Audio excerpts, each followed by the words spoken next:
प्रिय विद्यार्थियों, व्याख्यान माला की श्रृंखला में आज मेरे वक्तव्य का विषय है छायावाद के प्रमुख कवियों और उनकी रचनाओं पर आधारित अति लघुत्रात्मक प्रश्न। पिछली कड़ी में भी आपने छायावाद के प्रमुख प्रश्नों का अध्ययन किया था। उसी श्रृंखला को आगे बढ़ाते हुए एक और व्याख्यानमाला छायावाद पर मैंने बनाई है, क्योंकि छायावाद काफ़ी बड़ा है। इसमें प्रमुख हस्तियां हैं, बहुत बड़े विद्वान कवि हैं, इसलिए इसकी प्रश्नमाला की श्रृंखला लंबी चौड़ी है। इसको मैंने 3 भागों में विभाजित किया है और आज दूसरे भाग का मैं प्रस्तुतिकरण दे रही हूँ। प्रश्न है, छायावादी काव्य का गौरव अक्षय है, उसकी समृद्धि की समता केवल भक्ति काव्य ही कर सकता है। छायावादी काव्य का गौरव अक्षय है, उसकी समृद्धि की समता केवल भक्ति काव्य ही कर सकता है। ये पंक्तियाँ किस समीक्षक की हैं? ये पंक्तियाँ किस समीक्षक की हैं? आंसर है डॉक्टर नगेंद्र। नेक्स्ट प्रश्न है, यदि प्रबंध काव्य एक विस्तृत वंशस्थली है तो मुक्तक चुना हुआ गुलदस्ता ये पंक्ति किस समीक्षक की है? ये पंक्ति किस समीक्षक की है? आंसर है आचार्य रामचंद्र शुक्ल। नेक्स्ट प्रश्न है, निराला से बढ़कर स्वच्छंदवादी कवि हिंदी में नहीं है। निराला से बढ़कर स्वच्छंदवादी कवि हिंदी में नहीं है। ये पंक्ति किस समीक्षक ने कही है? ये पंक्ति किस समीक्षक ने कही है? आंसर है डॉक्टर हजारी प्रसाद द्विवेदी। नेक्स्ट प्रश्न है, प्रिय के हाथ लगाए जागी ऐसी में सो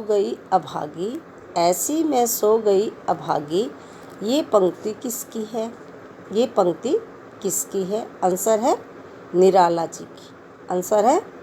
जी की। नेक्स्ट प्रश्न, साहित्य राजनीति के पीछे चलने वाली सच्चाई नहीं। साहित्य राजनीति के पीछे चलने वाली सच्चाई नहीं, बल्कि उसके आगे मशाल दिखाती हुई चलने वाली सच्चाई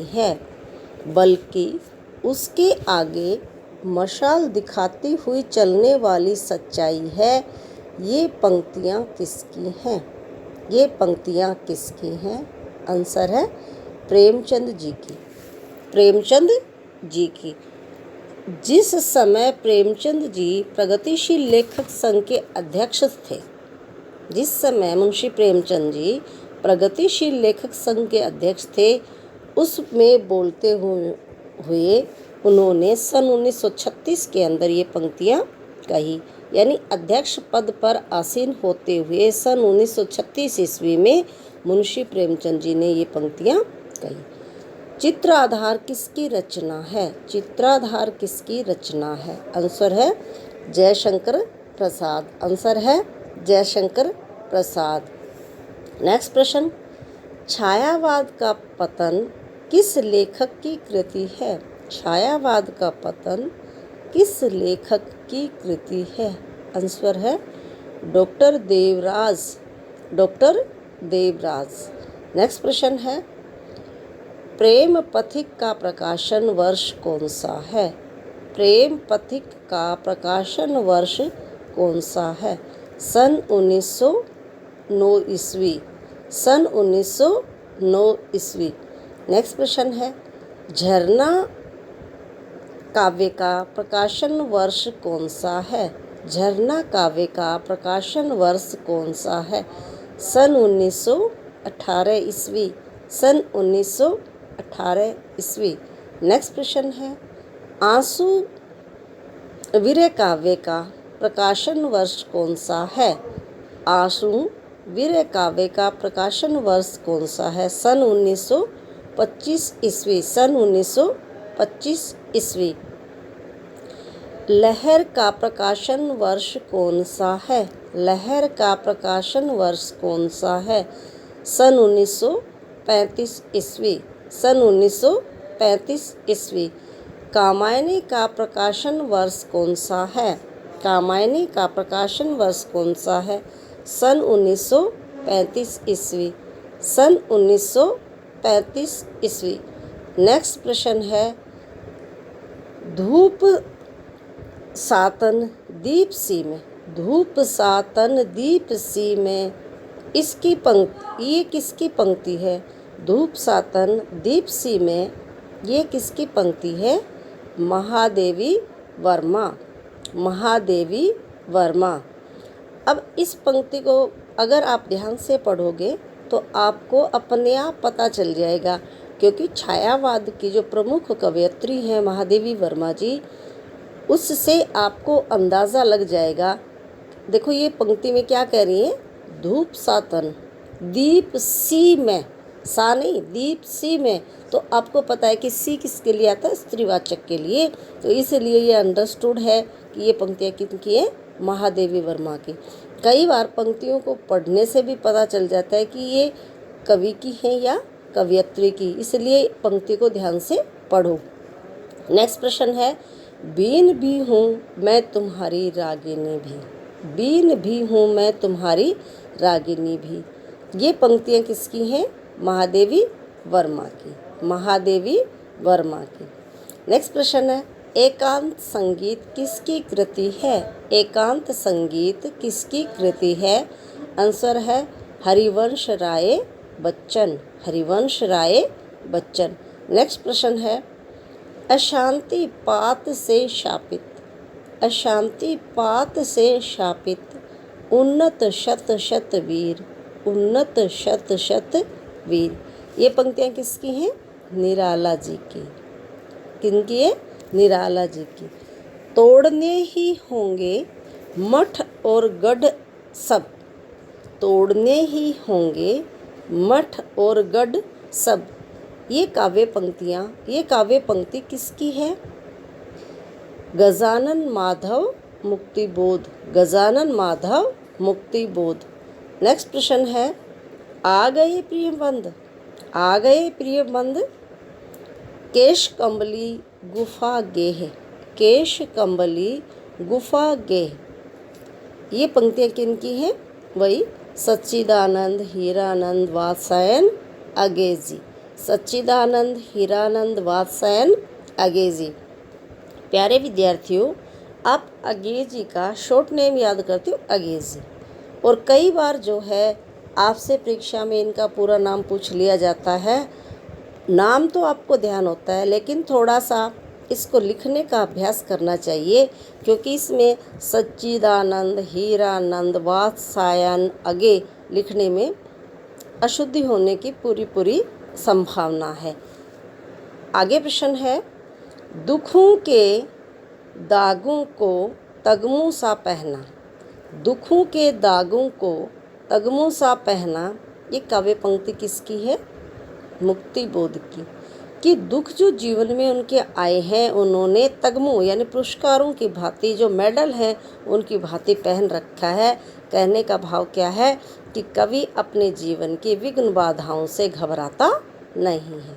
नेक्स्ट प्रश्न है, कामायनी के प्रथम 4 सर्गों के नाम बताइए। प्रश्न को ध्यान से पढ़ना। कामायनी के 4 प्रथम सर्गों के नाम बताइए। यहाँ कामायनी के कोई 4 सर्ग नहीं पूछे गए हैं।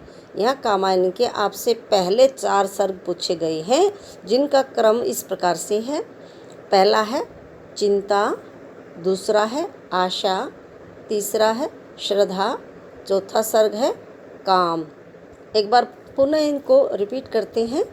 चिंता, दूसरा है आशा, तीसरा श्रद्धा, चौथा है काम।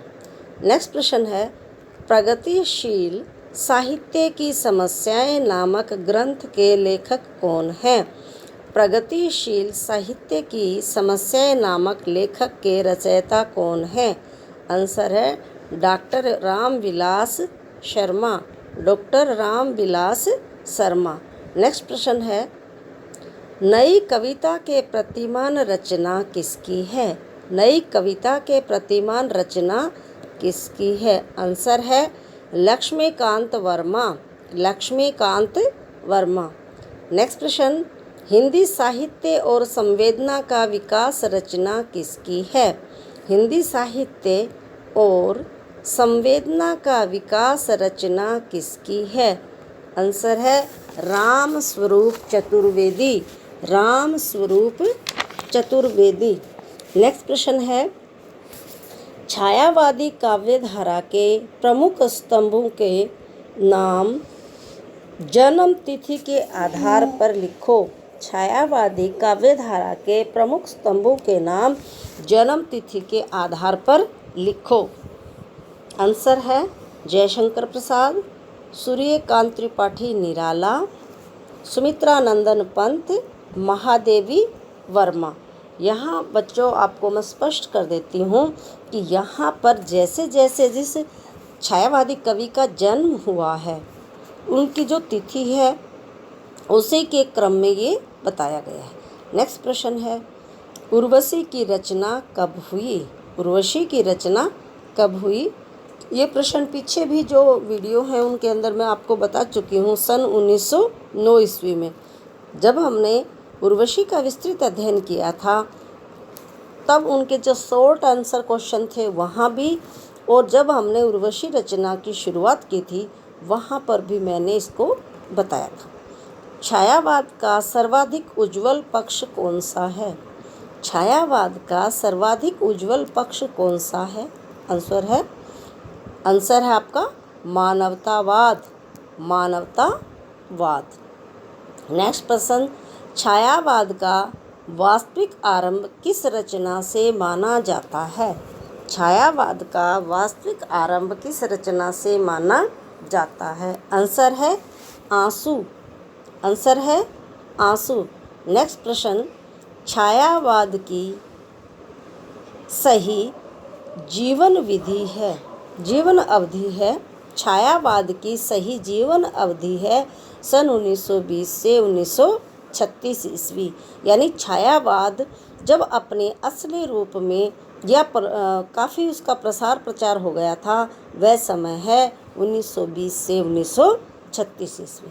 नेक्स्ट प्रश्न है, कौन सा छायावादी कवि विद्रोही और क्रांतिकारी रहा है?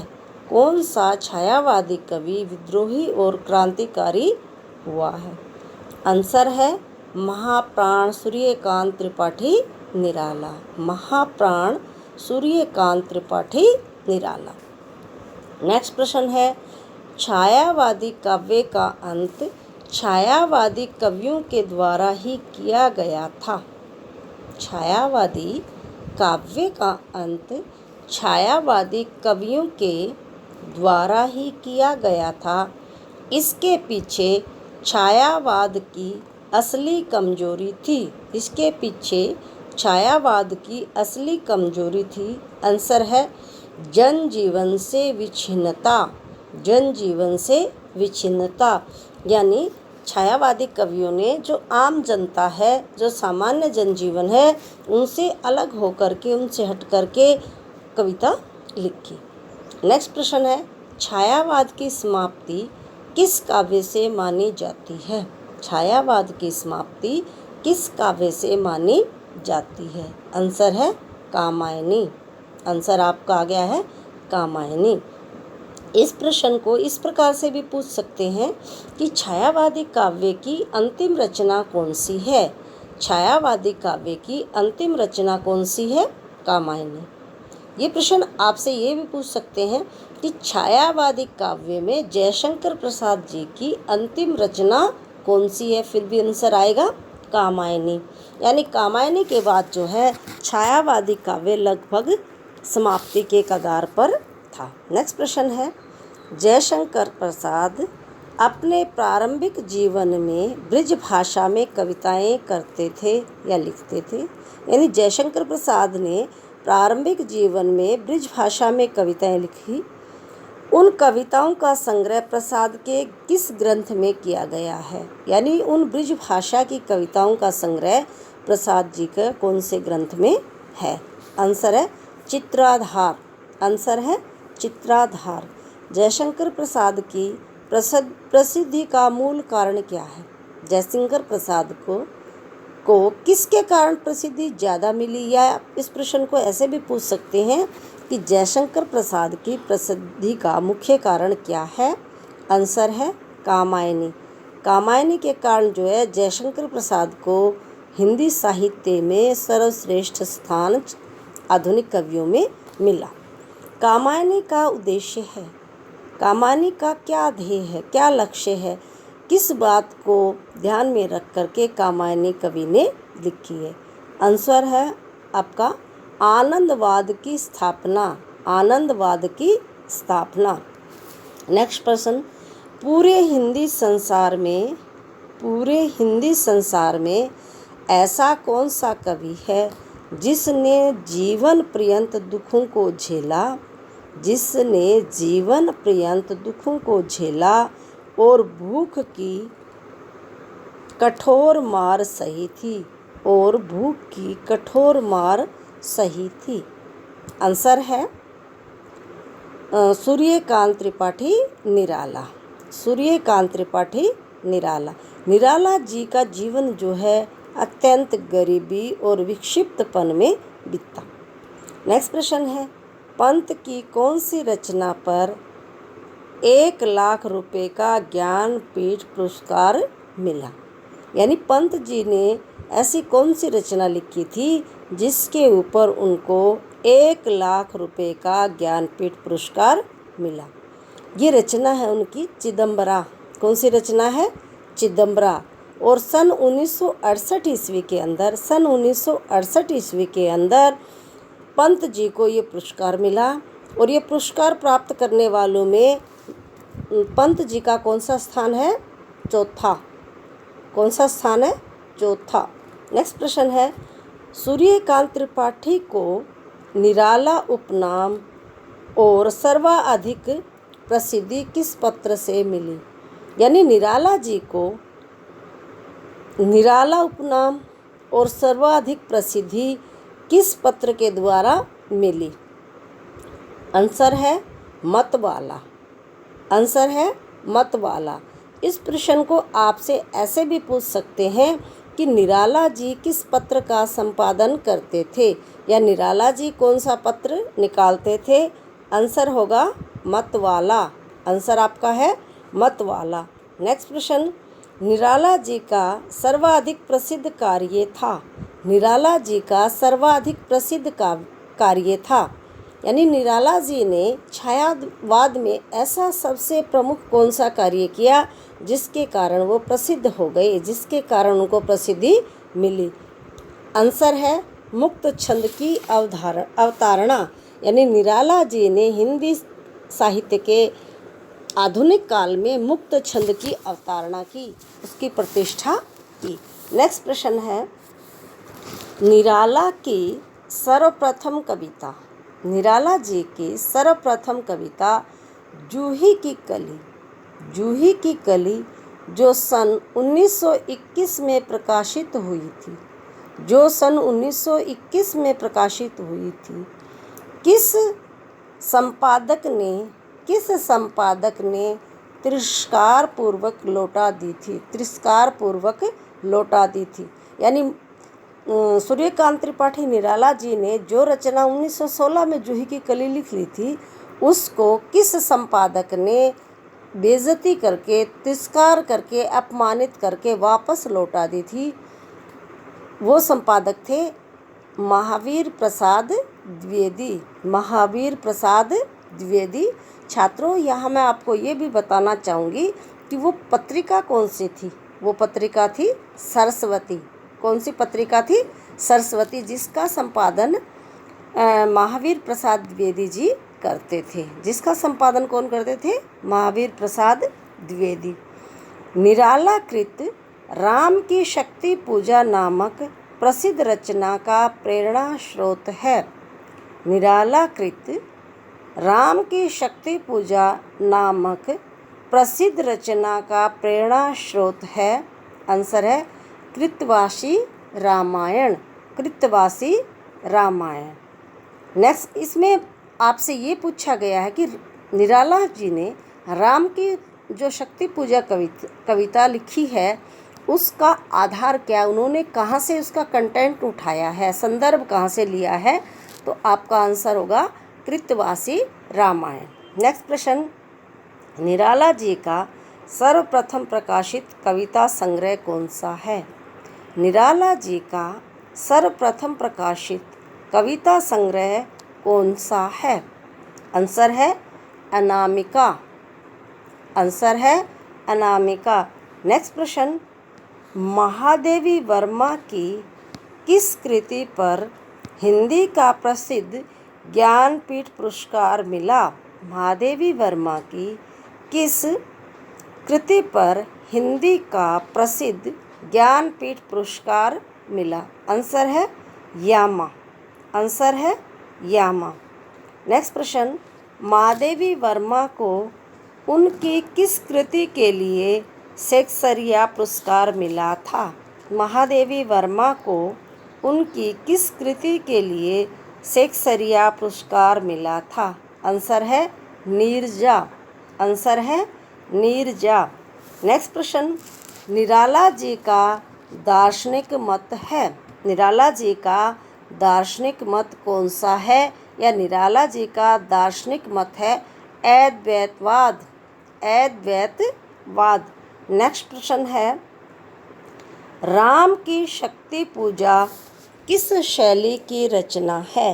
राम की शक्ति पूजा किस शैली की रचना है? ये प्रश्न ऐसे भी पूछ सकते हैं कि राम की शक्ति पूजा किस प्रकार का काव्य है? किस प्रकार का काव्य है? आंसर होगा प्रबंध शैली।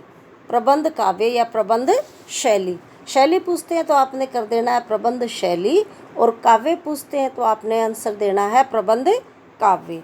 नेक्स्ट प्रश्न है, महादेवी वर्मा का दार्शनिक मत है। महादेवी वर्मा का दार्शनिक मत है सर्वात्मवाद। सर्वात्मवाद। नेक्स्ट प्रश्न है, सुमित्रा नंदन पंत का दार्शनिक मत है। सुमित्रा नंदन पंत का दार्शनिक मत है सर्वहितवाद। सर्वहितवाद। नेक्स्ट प्रश्न है, निराला की व्यक्तिपरक रचना कौन सी है? यानी निराला ने व्यक्तिगत रूप से कौन सी रचना लिखी है? आंसर है सरोज समृति। सरोज समृति। यहाँ आपको मैं स्पष्ट करना चाहूँगी कि सरोज निराला जी की बेटी का नाम था और समृति यादगार। यादगार किसकी रह जाती है? जो हमारा प्रियजन है, हमारे से अलग हो जाता है, बिछुड़ जाता है, उसी की स्मृति हमारे पास शेष रहती हैं। इसलिए सरोज की मृत्यु के बाद निराला जी ने अपनी पुत्री वियोग के अंदर जो कविता लिखी थी, वही कविता छायावाद के अंदर, हिंदी साहित्य के अंदर सरोज स्मृति के नाम से जानी जाती है। ये निराला जी की काफ़ी लंबी कविता है और इसके अंदर उन्होंने अपनी पुत्री के शोक का वर्णन बड़े मार्मिक ढंग से किया है। नेक्स्ट प्रश्न है, रोला किस छायावादी कवि का प्रिय छंद है? रोला किस छायावादी कवि का प्रिय छंद है? आंसर है पंत जी का। आंसर है पंत जी का। नेक्स्ट प्रश्न है, जयशंकर प्रसाद ने किस नाम से ब्रिज भाषा में काव्य रचना की थी? जयशंकर प्रसाद ने किस नाम से ब्रिज भाषा में काव्य रचना की थी? आंसर है कलाधर। कलाधर। जयशंकर प्रसाद आपको पता है कि शुरू में ब्रिज भाषा में रचना लिखते थे और उनके रचनाओं का जो संग्रह कौन से कृति के अंदर है? चित्राधार के अंदर। और उनमें वो कवि का नाम बदला हुआ था, यानी उन्होंने किस नाम से लिखा है? कलाधर के नाम से। नेक्स्ट प्रश्न है, प्रसाद का काव्य आंसू किस कोटि का है? यानी प्रसाद जी का जो काव्य आंसू है उसको आप किस कोटि के काव्य के अंतर्गत गिनते हो, रखते हो? आंसर है विरह काव्य। विरह काव्य यानी ये वियोग का काव्य है। नेक्स्ट प्रश्न है, महादेवी वर्मा के काव्य का प्रमुख भाव क्या है? यानी महादेवी वर्मा ने अपने काव्य में किस विचार को, किस भाव को प्रमुखता दी है? आंसर है वेदना। आंसर आपका है वेदना। नेक्स्ट प्रश्न है, 20वीं शताब्दी के किस दशक को छायावादी काव्य के आरंभ का समय माना जाता है? 20वीं शताब्दी के किस दशक को छायावादी काव्य के आरंभ का समय माना जाता है? अब आपको यहाँ स्पष्ट करना चाहूँगी कि दशक कहते 10 साल को, तो 1910 में जो आपकी 20वीं शताब्दी है उसका पहला दशक ख़त्म हो जाता है। उसके बाद 1911 से 1920 तक आपका दूसरा दशक शुरू हो जाता है। और आपको पता है कि छायावाद का आरंभ सन 1918 ईस्वी में यानी दूसरे शतक से ही प्रारंभ हो जाता है। अगर आप इसका आरंभ 1920 से मानते हो तो भी यह कौन से दशक में आ जाता है? 20वीं शताब्दी के दूसरे दशक के अंदर इसकी गिनती होती है। नेक्स्ट प्रश्न है, किस युग को भारत के लिए अस्मिता की खोज का युग कहा था?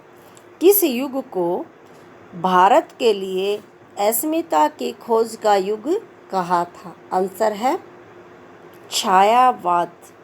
आंसर है छायावाद। प्रिय विद्यार्थियों, आज का जो वक्तव्य है उसके अंदर मैंने उन्हीं कविताओं की पंक्तियाँ उठाई हैं, उन्हीं कवियों की रचनाओं से पंक्तियाँ ली हैं या रचनाएं ली हैं जो आपके विगत वर्षों में जितनी भी परीक्षाएं हुई हैं, चाहे वो आपकी आईएएस की हुई हैं, एचसीएस की हुई हैं या किसी भी स्टेट की जो टीचर एबिलिटी परीक्षाएं हुई हैं, चाहे वो पीजीटी लेक्चरर्स के लिए या टीजीटी टीचर के लिए या यूँ कहें कि आपके जो केंद्रीय विद्यालय हैं या इसके साथ साथ जो नेट है, जेआरएफ है या आपकी जो प्रमुख अलग उच्च स्तरीय परीक्षाएं हैं जिनके अंदर हिंदी साहित्य को पूछा जाता है, उन्हीं प्रश्नों का संकलन तैयार करने की कोशिश की है।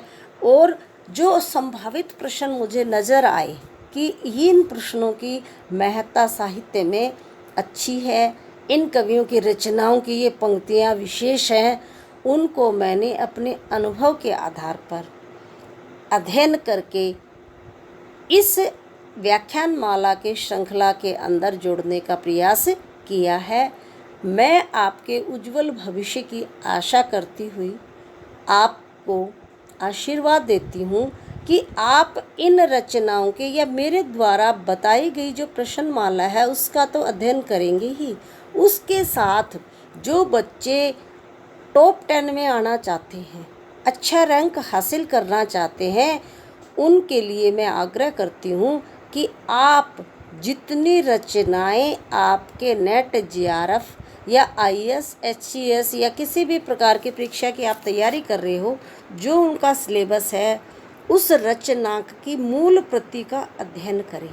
मूल प्रति समझते हो ना, जो उस कवि ने लिखी है, उसके बाद जो समीक्षाएं आती हैं उसमें तो हम लोग अपने विचारों को अनुमान के आधार पर लिखते हैं, लेकिन जो मुख्य भाव है वह भाव उस रचना की ओरिजिनल प्रति को पढ़ने से ही आपको इसका भान होता है, इसका आभास होता है। जैसे राम की शक्ति पूजा है, उर्वशी है, रश्मि रथी है या कोई आपका नाटक है, कहानी है, उस रचना के मूल प्रति को पढ़ने के बाद मुझे नहीं लगता कि आपकी परीक्षा का कोई भी प्रश्न आपसे अछूता रहेगा कि आप उस प्रश्न में उलझेंगे। ऐसे उलझने की कोई संभावना नहीं है। इसलिए मैं आपसे आग्रह करती हूँ कि आप अपनी परीक्षा के लिए थोड़ा समय और निकालें। जितना गहन अध्ययन करोगे आपका जो माइंड है अत्यंत शार्प होता चलेगा।